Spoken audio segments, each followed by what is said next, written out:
like the fighter in the UFC and they've got a different level of aesthetic physique. जी जी So क्या हम ये समझ सकते हैं कि वहाँ पे भी स्टीरॉयड इनटेक हो रहा है कि नहीं हो रहा? डेफिनेटली हो रहा है। देखिए, परफॉर्मेंस एनहांसमेंट ड्रग्स इनको कहते हैं, पीईडीज। अगर यहाँ पे यूज हो रही है स्टीरॉयड्स भी चीज़ें, तो क्या यहाँ पे ये डोप टेस्ट लेवल पे इनमें का नहीं आता? या फिर अगर हम बॉक्सर्स की बात कर लें, देखिए, डोप टेस्ट तब आएगा उसमें कि जब आपके सिस्टम से वो ना निकला हो।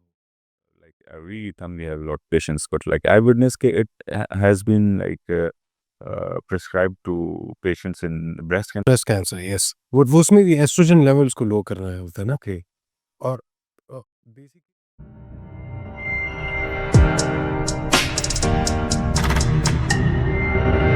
Bismillahirrahmanirrahim. Assalamu alaikum. This is once again in the Truth Squad with Arbab Bilal, an episode being recorded after a huge gap of time.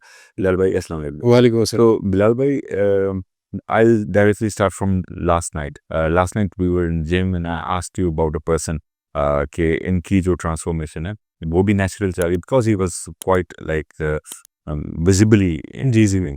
So you told me his journey about कि किस तरह से उन्होंने weight reduce किया और फिर एक आध जगह पे थोड़ा सा ग्राफ दोबारा से ऊपर आया फिर दोबारा से डिक्लाइन किया. Now in this weight loss journey, on the other hand, or muscle building journey, we know that there is huge community and that is already on different sort of anabolics and steroids. बिल्कुल।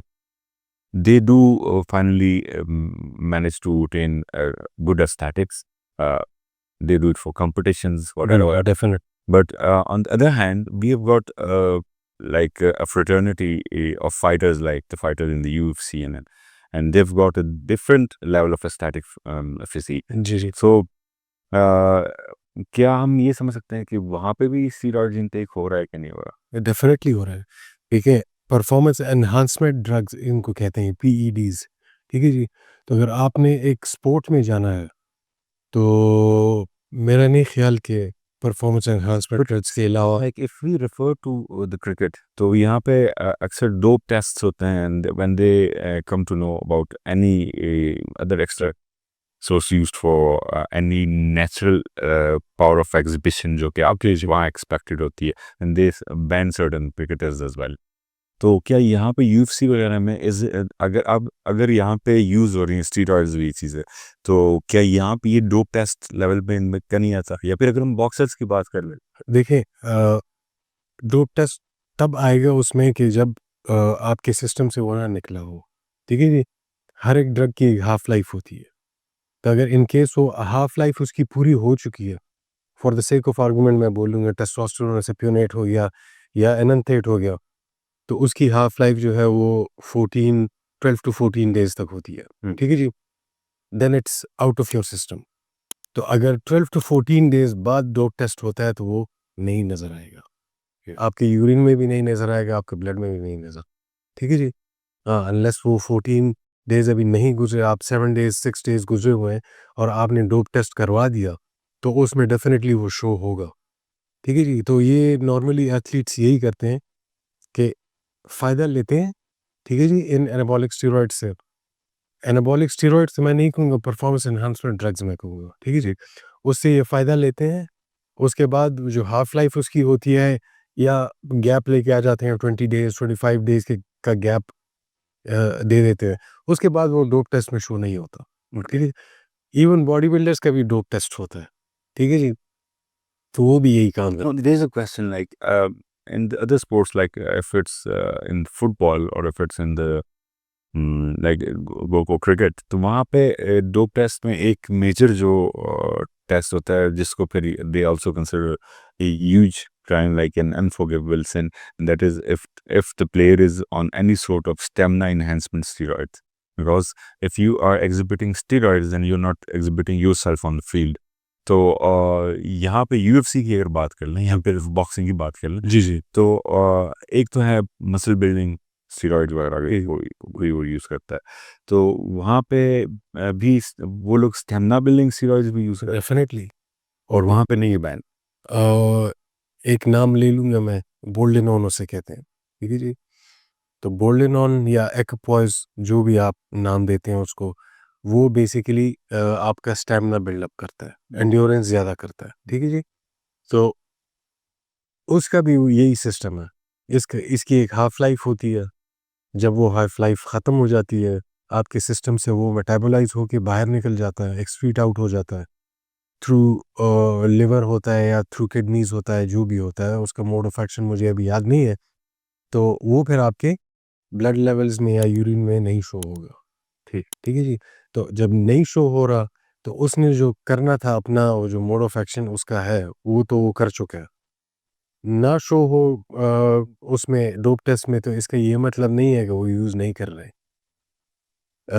मेरे पास एक athlete आया था, national athlete था। He was basically a sprinter.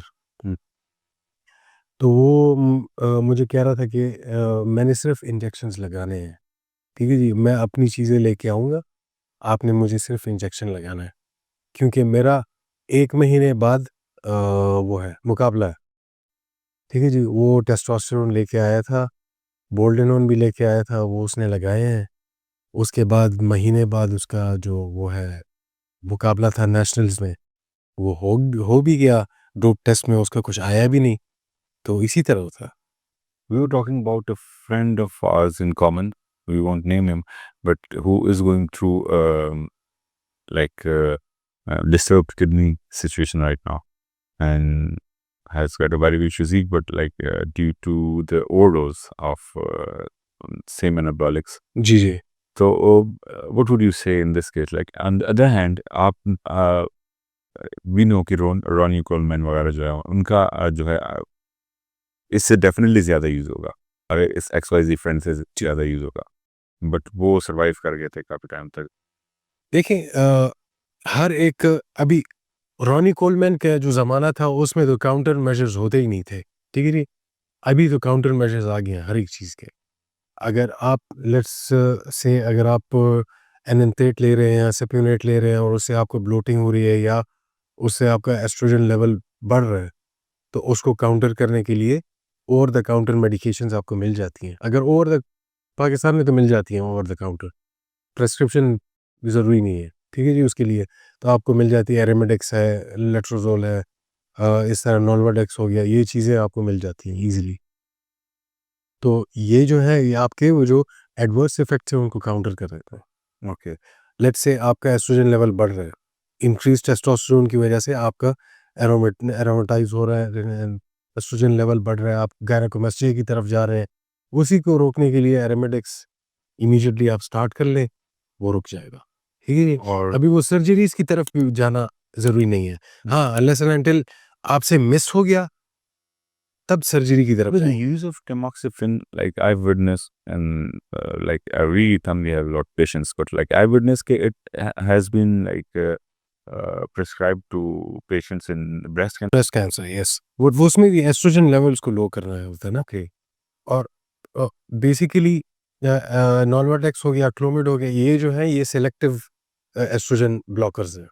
ये सिर्फ आपके chest में एस्ट्रोजन बिल्डअप को रोकते हैं, बाकी नहीं रोकते। So if like on one hand, estrogen can be blocked. On the other hand, I've heard about another thing that is like DHT blocker. जी। Primarily, what is DHT? DHT blocker में है, वो आपके टेस्टोस्टेरोन लेवल को लो करते हैं। Okay. जिनमें male pattern baldness होती है, ठीक है जी, उनको basically high testosterone level is also associated with baldness. Okay. जिनके जेनेटिक्स में होता है, ठीक है जी। अभी मेरे जेनेटिक्स में नहीं है, तो अगर मैं यूज़ कर भी लूँ, तो बाल्डनेस मुझे नहीं होगी। जिनकी genetics में ये correlation में है, तो high उनका जो testosterone can give them baldness. हाँ जी, तो वो उनका जो अगर डीएचटी यूज़ कर रहे हैं, तो वो प्रोसेस स्लो हो जाता है। There is no stopping then, still there is no stopping unless and until आपको कोई काउंटर मेजर, वही बात है कि हर एक चीज़ का। आजकल जो चीज़ देखने में आता है like the DHT blockers are. Yes. So are they useful for like slowing down baldness or definitely वो स्लो डाउन कर देते हैं। okay? हाँ जी। But on the other hand, now coming to like I'll come to my case. If I were on, let's suppose, for a competition and I were using steroid, or at the same time मुझे baldness का issues था, तो at the same time एक ही बंदा फिर DHT blocker भी use कर सकता?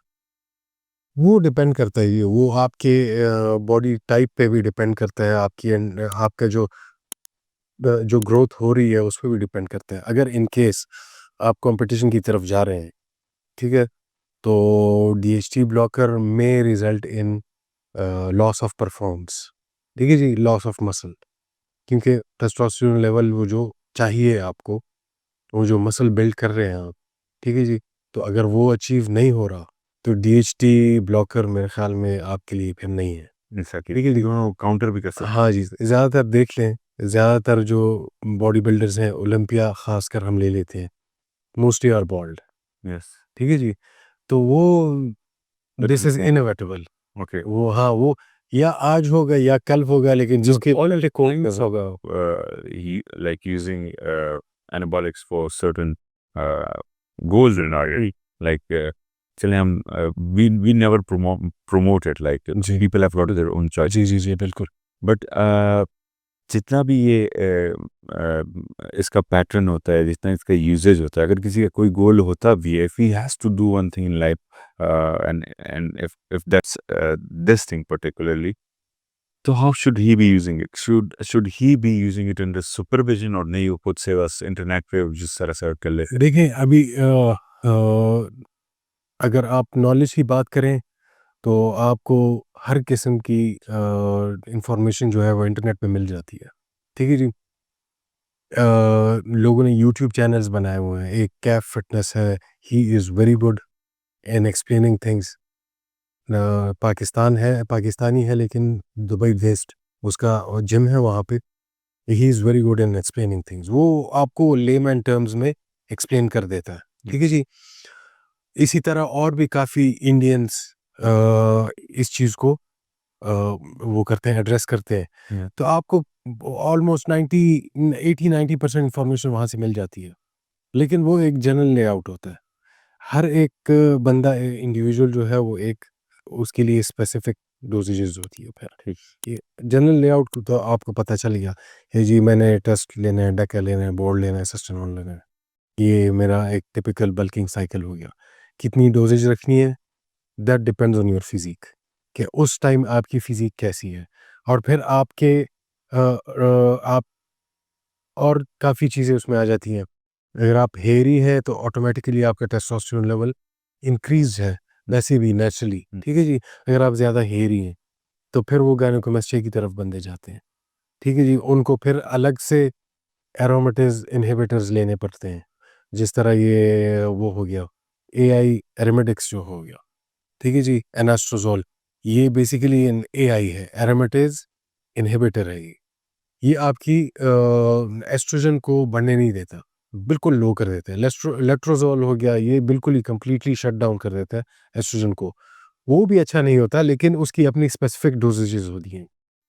अगर इन केस किसी को ये चीज़ें नहीं पता, ठीक है जी, और या वो गायनों की तरफ चला जाता है, या उसका एस्ट्रोजन इतना लो हो जाता है कि लो एस्ट्रोजन भी आपको वही सिम्पटम्स देगा जो हाई टेस्टोस्टेरोन देगा, ठीक है जी। तो इसमें डोजेज का ख्याल रखना होता है, इसमें ब्लड टेस्ट करवाने होते हैं। गिवन द फैक्ट कि 90% इंफॉर्मेशन अगर मिल भी जाती है, हाँ, फिर भी सुपरविजन इम्पोर्टेंट है। हाँ जी, सुपरविजन इम्पोर्टेंट। कवर करना जी, जी, जी। Last question for the day is कि like if we go back to the time of the great Muhammad Ali वगैरह, so do you feel like he was also on cycles? कुछ कह नहीं सकते जी, लेकिन performance enhancement drugs जो हैं वो दे डेट बैक डेकेड्स, Okay. ठीक है जी। उसमें फिर ऐसे लोगों ने फिर वो हाफ लाइफ जिसकी बिल्कुल लो हो, 2-3 दिन वाली हाफ लाइफ वाली भी फिर उन्होंने निकाल लिए थे, Okay. ठीक है जी। चूंकि FDA अप्रूव्ड नहीं है, वो अंडरग्राउंड चीज़ें Comes की the physique, like एक तो performance enhancement में stamina enhancement वगैरह है, but coming to the physique, उस वक्त उनकी physique जो थी मोहम्मद अली की, was that natural? No, was it? ये भी अभी कुछ कह नहीं सकते, ये भी एक डिबेट है। So the question basically is, if one guy, keeping all other factors as constant, has got the same muscle growth, organically or naturally as compared to another guy who is on cycles. क्योंकि हम दूसरे factors को concentrate, हाँ जी, अगर इसके same है तो इसका मतलब है इसकी एक्सरसाइज इंटेंसिटी, इसकी डाइट कवरेज और वो पीक पे जेनेटिक्स। एग्जैक्टली। तो in this case like is it possible, like usually लोग पूछते हैं कि to get a physique like an desired aesthetic physique. देखिए जेनेटिक्स पे डिपेंड करता है, ठीक है जी। हमारी एशियन जेनेटिक्स जो है वो बड़ी कोई थकी हुई जेनेटिक्स है, ठीक है जी। हमारे जो एथलीट्स हैं जोर लगा भी लें तो वो यूरोपियन जेनेटिक्स है उस पे नहीं पहुंच सकते। इवन उन पे भी नहीं पहुंच सकते जो वो नॉर्मल जो जिम के बंदे होते हैं वहाँ पे, ठीक है जी। उनकी हाइट 6 अबव होती है, 7 भी हैं लोग। उनकी जेनेटिकली ही बॉडी ऐसी होती है कि अगर वो थोड़ी सी परफॉर्मेंस ड्रग्स बल्कि स्टार्ट कर ले इन पाकिस्तान विद डिफरेंट एथनिसिटी नहीं मिलेंगे जी आपको। मतलब एशियंस जितना जोर लगा लें उन तक वो आम जिम का बंदा होगा, लेकिन हमारी ये इवन एथलीट से भी उसकी फिजिक अच्छी होती है, ओके। ठीक है जी। एक तो उनके पास इंफॉर्मेशन बहुत ज़्यादा है, ठीक है जी। दूसरी बात उनकी डाइट, उनके पास ऑप्शंस बहुत ज़्यादा है। तीसरी वहाँ पे चीज़ें थोड़ी सी सस्ती हैं एज़ कम्पेयर टू हम। ठीक। अभी आप अगर let's say 250 grams per day आपने अपना प्रोटीन इंटेक पूरा करना है from beef, from chicken, from fish, naturally बहुत मुश्किल हो जाता है, ठीक है जी। तो अगर आप फिर सप्लीमेंट्स ऐड करते हैं तो सप्लीमेंट्स अभी जो सप्लीमेंट 8-9 हज़ार का मिलता था अभी 25, 26, 27 हज़ार का मिलता है। तो हर एक बंदा इसको अफोर्ड भी नहीं कर सकता, ठीक है जी। बाहर मुल्कों में ये है कि वो सेल लगा लेते हैं और उसमें सप्लीमेंट्स उनको मिल जाते हैं, उनके पास ऑप्शंस वहाँ पे बहुत ज़्यादा है, ठीक है जी। यहाँ पे तो ये भी हमें डर लगता है कि जी ये 2 नंबर ना निकल आए। वो मोस्टली यहाँ पे हाँ जी, और यहाँ पे मोस्टली इसी तरह होता है। उसकी पैकिंग से ही हमें पता चल अगले बंदे को पता नहीं चलेगा। लेट्स से अगर आप फर्स्ट टाइम यूज़र हैं सप्लीमेंट के, आपको पता नहीं चलेगा, लेकिन अगर मैं देख लूँ तो मुझे अंदाज़ा हो जाएगा कि ये रूटीन में एक बंदा एक हाँ जी, वो ये 2 नंबर चीज़ इसने ली हुई है, ठीक है जी। तो ये बातें फिर दरमियान में आ जाती है। Thank you so much, Bilal bhai. So this was basically a crackdown to the myths of the anabolics today. It was a minor crackdown because we are not reluctant to discuss it. This is like purely an opinion-based discussion. We never promote either these anabolic cyclist or non-anabolic side पे। अगर कोई चाहता है कि use करे तो वो use भी कर सकता है। कोई चाहता है कि वो प्रूफ है खुद को without using it, then we would love to see him.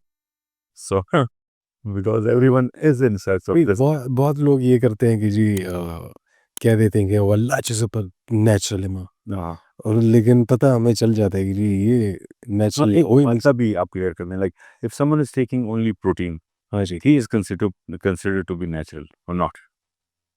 देखें protein supplements are supplements, they are available over the counter. जो चीज़ ओवर द काउंटर अवेलेबल होती है They're legal.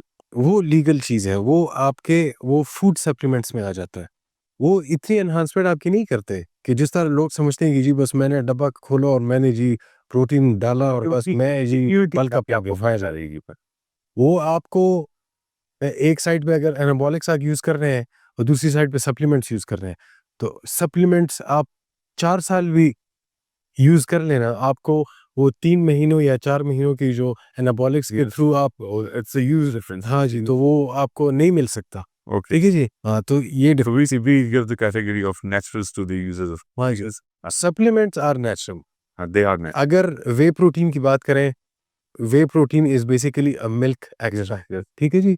कैसीन हो गया और वे हो गया। तो अगर कोई इसको स्टेरॉइड का नाम देता है तो वो बड़ा ही कोई वो किसका बेवकूफ़ आदमी होगा। Steroid को कोई और ही नाम। हाँ जी, ठीक है। तो फिर स्टेरॉइड्स को पता नहीं वो क्या कहेगा। Yes, exactly. ये बात है। So thank you so much for watching this one. Don't forget to like, subscribe, and follow our channel.